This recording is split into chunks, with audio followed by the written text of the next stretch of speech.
നമസ്കാരം. കഴിഞ്ഞ ദിവസം അർജുനനും സുഭദ്രയും തമ്മിലുള്ള വിവാഹം ആണ് നമ്മൾ സംസാരിച്ചത് അല്ലേ? അങ്ങനെ അവർക്ക് അഭിമന്യു ജനിച്ചു. അർജുന സുഭദ്ര ദമ്പതികളുടെ പുത്രനാണ് അഭിമന്യു.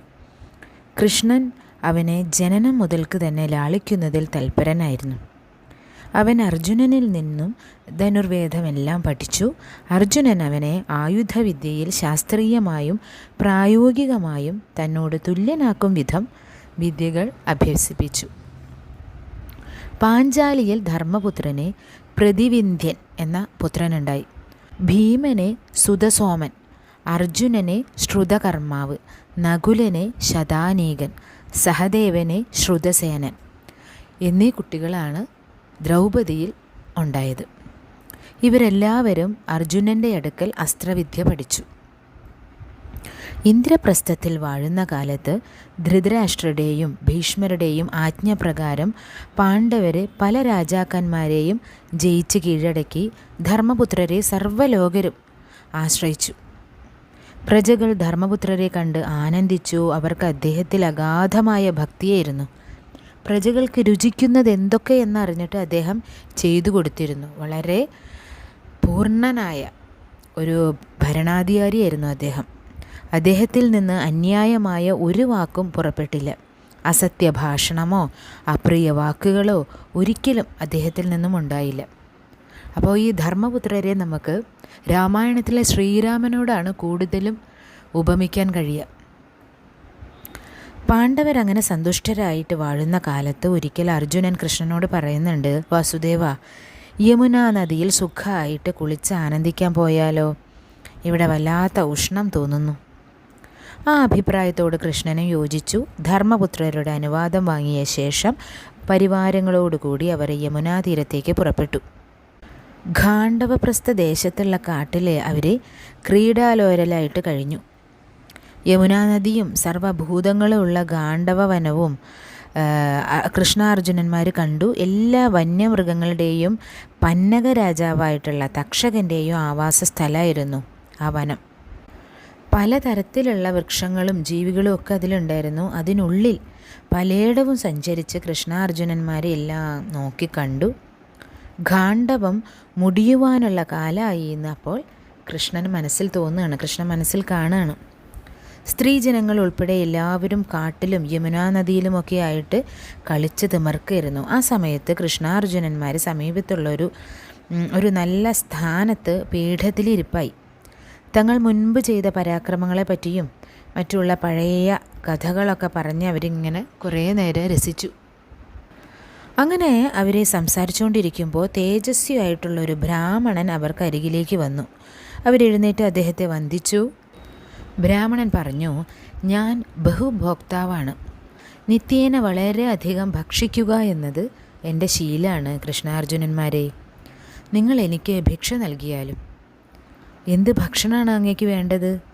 എന്താണ് വേണ്ടത് എന്ന് പറഞ്ഞാൽ ഞങ്ങൾ അതിന് ശ്രമിക്കാം.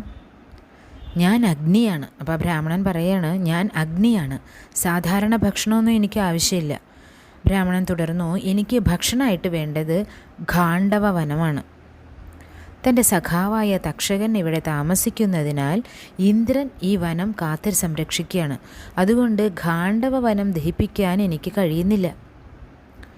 ഗാണ്ഡവ വനം കത്തുവാൻ തുടങ്ങിയാൽ ഇന്ദ്രൻ മഴ പെയ്യിപ്പിക്കുമെന്നും കൃഷ്ണാർജുനന്മാർ തുണയ്ക്ക് നിന്നാൽ താൻ ഗാണ്ഡവ വനം ദഹിപ്പിക്കാമെന്നും ഈ ഭക്ഷണമേ തനിക്ക് തരേണ്ടതുള്ളൂ എന്നും അഗ്നി പറയാണ്. ഇത് കേട്ടിട്ട് അഗ്നി ഗാണ്ഡവവനം ഭക്ഷിക്കുന്നത് എന്തിനാണെന്നുള്ള ജിജ്ഞാസ അർജുനനെ ഉയരുകയാണ്. ആ പശ്ചാത്തലം എങ്ങനെയായിരുന്നു? ഇന്ദ്രതുല്യ പ്രഭാവനായിട്ടുള്ള ശ്വേതകി എന്ന രാജാവ് ഒട്ടേറെ ഹോമങ്ങൾ തുടർച്ചയായി നടത്തി. ഇങ്ങനെ തുടർച്ചയായിട്ട് ഹോമങ്ങൾ നടത്തുക കാരണം അദ്ദേഹത്തിൻ്റെ ഋത്വിക്കുകൾ പരിക്ഷീണിതരായി. അവരദ്ദേഹത്തെ വിട്ടുപോയി. താൻ ആരംഭിച്ചിട്ടുള്ള യാഗം മുഴുമിപ്പിച്ചു തരാൻ അദ്ദേഹം മുനിമാരോട് അപേക്ഷിച്ചു. എന്നാൽ ആ അപേക്ഷയും പാഴിലായി. മറിച്ച് രുദ്രനോട് പ്രാർത്ഥിക്കാനാണ് അവർ ആ രാജാവിനെ ഉപദേശിച്ചത്. രാജാവ് തപസ് ചെയ്തു. അങ്ങനെ പ്രത്യക്ഷനായിട്ടുള്ള രുദ്രൻ എന്ത് വരാണ് ആഗ്രഹിക്കുന്നത് എന്ന് രാജാവിനോട് ചോദിച്ചു. തന്നെ യജിപ്പിക്കണമെന്ന വരാണ് രാജാവ് രുദ്രനോട് ആവശ്യപ്പെട്ടത്.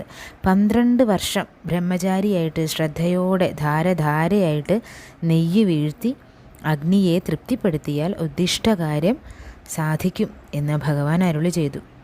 രാജാവ് ഭഗവാൻ പറഞ്ഞതുപോലെ എല്ലാം അനുഷ്ഠിച്ചു. 12 വർഷം തികഞ്ഞപ്പോൾ രുദ്രഭഗവാൻ വീണ്ടും പ്രത്യക്ഷനായി യാഗം നടത്തിക്കുക എന്നത് ശാസ്ത്രവിധി പ്രകാരം ബ്രാഹ്മണരുടെ അധികാരത്തിൽപ്പെട്ടതാണെന്നും അതുകൊണ്ട് താൻ തൻ്റെ നിലയിൽ നിന്നുകൊണ്ട് രാജാവിനെ കൊണ്ട് യാഗം ചെയ്യിക്കുന്നതും ശരിയല്ല എന്ന് ഭഗവാൻ പറഞ്ഞു. തൻ്റെ അംശാവതാരമായിട്ടുള്ള ദുർവാസാവ് രാജാവിൻ്റെ യാഗം നടത്തിത്തരുമെന്നും ഭഗവാൻ അരുളി ചെയ്തു. ഭഗവാൻ ശങ്കരൻ്റെ ആജ്ഞപ്രകാരം ദുർവാസാവ് രാജാവിൻ്റെ യാഗം നടത്തിക്കൊടുത്തു. 12 വർഷം തുടർച്ചയായിട്ട് ഇങ്ങനെ ഹവിസ് ഭക്ഷിക്കുകയാൽ അഗ്നിക്ക് അജീർണം ബാധിച്ചു. ഉദരരോഗം, വയറിനസുഖം. പിന്നെ അന്യര് നൽകുന്ന ഹവിസ് ഏൽക്കാൻ അഗ്നിക്ക് ആഗ്രഹമില്ലാതെയായി. അഗ്നി വിളർത്തു, നിറയില്ലാതെയായി, തെളിവും കുറഞ്ഞു. അന്ന് മുതൽ അഗ്നിക്ക് രോഗം ബാധിച്ചു. ഓജസ് പോയി, വല്ലായ്മയും വന്നുകൂടി. തേജോഹാനി സംഭവിച്ച അഗ്നി ഭഗവാൻ ബ്രഹ്മദേവനെ പോയി കാണുകയാണ്. അപ്പോൾ ബ്രഹ്മദേവൻ എന്താ പറഞ്ഞത്?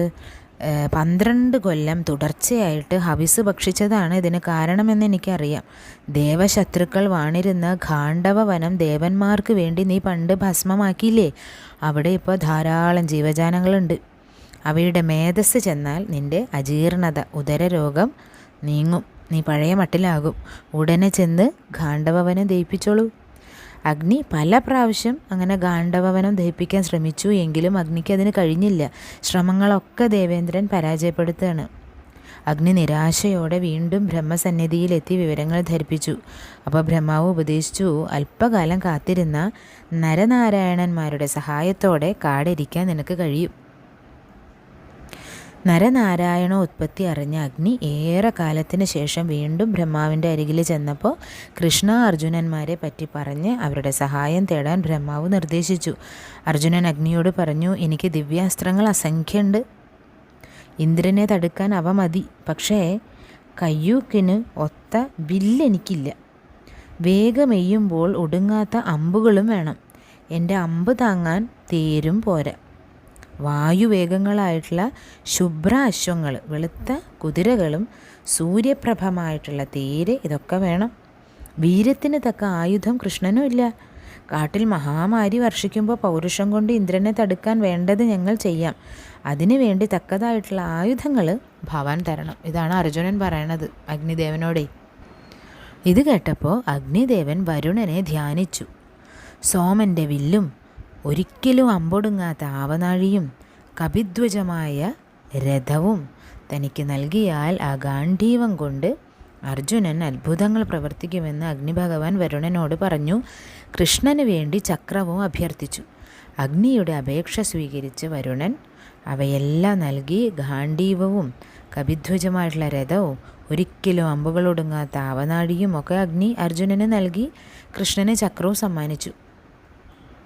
അപ്പോൾ ഗാണ്ഡീവത്തിൻ്റെ ഞാണൊലി കേട്ടപ്പോൾ തന്നെ എല്ലാവർക്കും ഉള്ളൊന്ന് പിടച്ചുപോയി. ചക്രം കൃഷ്ണന് നൽകിക്കൊണ്ട് അഗ്നി പറഞ്ഞു, ഇതുകൊണ്ട് അമാനുഷന്മാരെയും ജയിക്കാം. ശത്രുനാശം ചെയ്ത് വീണ്ടും ഇത് അങ്ങയുടെ കയ്യിൽ വന്നു ചേരും. അതിനുശേഷം കൗമോദകി എന്ന ഗദ വരുണൻ കൃഷ്ണന് നൽകുന്നുണ്ട്.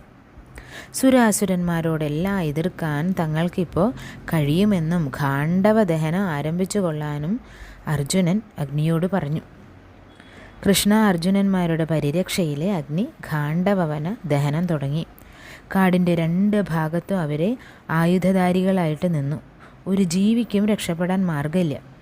ആയിരക്കണക്കിന് ജീവികൾ വെന്തു മരിച്ചു. ജലാശയങ്ങളൊക്കെ തിളച്ച് വറ്റി. അവയിലെ ജീവികളും വെന്തുപോയി. അഗ്നിജ്വാലകൾ മേൽപോട്ട് ഉയർന്നപ്പോൾ വാനിലുള്ളവരെല്ലാം ദേവന്മാരോടും മുനിമാരോടും കൂടി ദേവേന്ദ്രൻ്റെ അടുക്കലെത്തി എല്ലാ കാര്യങ്ങളും മനസ്സിലാക്കിയ ദേവേന്ദ്രൻ ഗാണ്ഡവ വനരക്ഷയ്ക്കായിട്ട് ജലധാര മഴ ചൊരിഞ്ഞു. പക്ഷേ ഇന്ദ്രൻ ചൊരിഞ്ഞ ജലമെല്ലാം ചൂടിൻ്റെ ശക്തിയാൽ ആവിയായിപ്പോയി. പരാജയം മനസ്സിലാക്കിയ ദേവേന്ദ്രൻ അത്യധികം ക്രുദ്ധനായിട്ട് ഉടൻ തന്നെ കൂടുതൽ പേമാരി വർഷിച്ചു. അപ്പോൾ അർജുനൻ എന്താ ചെയ്തത്? അത് തടുത്തു. എങ്ങനെയാണ്? ഉത്തമാസ്ത്രങ്ങൾ എയ്ത് ഗാണ്ഡവ വനത്തിൻ്റെ മുകൾ ഭാഗം മുഴുവൻ അസ്ത്രങ്ങൾ കൊണ്ടങ്ങോട്ട് മൂടി. ഗാണ്ഡവ വനത്തിലുള്ള ഒരൊറ്റ ജീവിക്കും രക്ഷപ്പെടാൻ കഴിഞ്ഞില്ല. അതുകൊണ്ട് മഴ ഇങ്ങോട്ടും പോവില്ല, ഇവിടുന്ന് അങ്ങോട്ടും ഒന്നും രക്ഷപ്പെടില്ല. തക്ഷക ആ സമയത്ത് കുരുക്ഷേത്രത്തിലായിരുന്നു. തക്ഷകൻ്റെ മകനെ രക്ഷിക്കാൻ ഇന്ദ്രൻ മായാപ്രയോഗം നടത്തിയത് അർജുനനെ ക്രുദ്ധനാക്കി. അർജുനനും ഇന്ദ്രനും അന്യോന്യം നേരിട്ട് ശരവർഷം നടത്തി പ്രാണികളുടെ മേധസ്സൊക്കെ വീണൊഴുകിയതുകൊണ്ട് അഗ്നി കൂടുതൽ കത്തിജ്വലിച്ചു. ഗരുഡവംശജരായിട്ടുള്ള പക്ഷികളും ഉഗ്ര വിഷധാരികളായിട്ടുള്ള നാഗങ്ങളും കൃഷ്ണാർജുനന്മാരെ എതിർക്കാനെത്തുന്നുണ്ട് അവിടെ. പാർത്ഥൻ്റെ ശരങ്ങളേറ്റ് അവ അഗ്നിയിൽ വീണെരിഞ്ഞു. ദേവന്മാരെയും ദൈത്യന്മാരെയും രാക്ഷസന്മാരെയും ഗന്ധർവന്മാരെയും കൃഷ്ണ അർജുനന്മാർ നേരിടുകയും അവരെ പരാജയപ്പെടുത്തുകയും ചെയ്തു. പരാജിതരായിട്ടുള്ള ദേവദൈത്യാദികളെ ഇന്ദ്രനെ ശരണം പ്രാപിച്ചു. ഇന്ദ്രൻ പൂർവാധികം ചൊടിച്ച യുദ്ധം ചെയ്തു. അപ്പോൾ കൃഷ്ണനെയും പാർത്ഥനെയും ലാക്കാക്കിയിട്ട് ഇന്ദ്രൻ എറിഞ്ഞ പർവ്വതശൃംഗം ഗാണ്ഡവ വനത്തിൽ വീഴുക കാരണം ഒട്ടേറെ ജീവജാലങ്ങൾ വേറെ നശിച്ചു. കൃഷ്ണൻ ചക്രം ഉപയോഗിച്ച് ജന്തുവർഗത്തെയൊക്കെ നശിപ്പിച്ചു. അവയുടെ വസയും ചോരയും ചാടി സന്ധ്യാമേഘം പോലെ കാടങ്ങ് ചുവന്നു. ഇന്ദ്രൻ പിന്തിരിയാതെ നിന്ന് യുദ്ധം ചെയ്തുകൊണ്ടിരുന്നപ്പോൾ ഒരശരീരി കേട്ടു. തക്ഷകൻ ആ വനത്തിലില്ല എന്നും കൃഷ്ണപാർത്ഥരെ ജയിക്കാൻ ആർക്കും ആകില്ല എന്നും അതുകൊണ്ട് യുദ്ധം നിർത്തുകയാണ് നല്ലതെന്നായിരുന്നു ആ അശരീരി. അത് കേട്ട് ഇന്ദ്രൻ പിന്തിരിഞ്ഞു. കൃഷ്ണ അർജുനന്മാർ ഗാണ്ഡവ വനത്തിലെ ജന്തുക്കളെ ഹിംസിക്കാൻ തുടങ്ങി. അപ്പോൾ തക്ഷകൻ്റെ ഗൃഹം വിട്ട് പാഞ്ഞു പോകുന്ന മയാസുരനെ കൃഷ്ണൻ കണ്ടു. അപ്പോൾ ആ മയാസുരനെ ചുടാൻ അഗ്നി തയ്യാറായി. ചക്രവുമായി കൃഷ്ണനും മയാസുരൻ്റെ അരികിലെത്തി. മയാസുരൻ അപ്പോൾ അർജുനനെ ശരണം പ്രാപിച്ചു. പാർത്ഥൻ അവനെ രക്ഷിച്ചു. മയൻ തക്ഷകപുത്രനായ അശ്വസേനൻ 4 ശാർങ്ങപക്ഷികൾ എന്നിവയൊഴിച്ച് 15 ദിവസം കൊണ്ട് ആ വനത്തിലെ പ്രാണികളെല്ലാം നശിച്ചു എന്നാണ് പറയുന്നത്. ഇന്ദ്രൻ ദേവന്മാരോടുകൂടി കൃഷ്ണ പാർത്ഥന്മാരെ ചെന്ന് കണ്ടു. ദേവന്മാർക്കും ദുസ്സാധ്യമായിട്ടുള്ള കർമ്മമാണ് അവർ ചെയ്തത് എന്നും താൻ അതിൽ സന്തുഷ്ടനായി വരം നൽകാമെന്നും ഇന്ദ്രൻ അറിയിച്ചു. എല്ലാ ദിവ്യാസ്ത്രങ്ങളും തനിക്ക് നൽകണമെന്ന് അർജുനൻ അപേക്ഷിച്ചപ്പോൾ ഭഗവാൻ മഹാദേവൻ പാർത്ഥനിൽ എന്ന് പ്രസാദിക്കുന്നുവോ അപ്പോൾ അവയെല്ലാം നൽകാമെന്ന് ഇന്ദ്രൻ പറയണം. അതിലുള്ള കാലം തനിക്കറിയാമെന്നും ഇന്ദ്രൻ അറിയിച്ചു. പാർത്ഥനോട് എന്നും സൗഹാർദ്ദമുണ്ടായിരിക്കണമെന്ന വരം കൃഷ്ണനും ദേവേന്ദ്രനിൽ നിന്ന് വാങ്ങി. അവരോടെല്ലാം യാത്ര പറഞ്ഞിട്ട് ദേവേന്ദ്രനും അഗ്നിദേവനും പോവാണ്. അപ്പോൾ ഇതാണ് ഗാണ്ഡവ വനദഹനം. ഇത് മുന്നേ ചെയ്തിട്ടുള്ളതാണ്. ഇവിടെ സന്ദർഭവശാൽ ഒന്നുകൂടെ പറഞ്ഞു എന്ന് മാത്രം. എല്ലാവർക്കും ഭഗവാന്റെ അനുഗ്രഹം ഉണ്ടാവട്ടെ.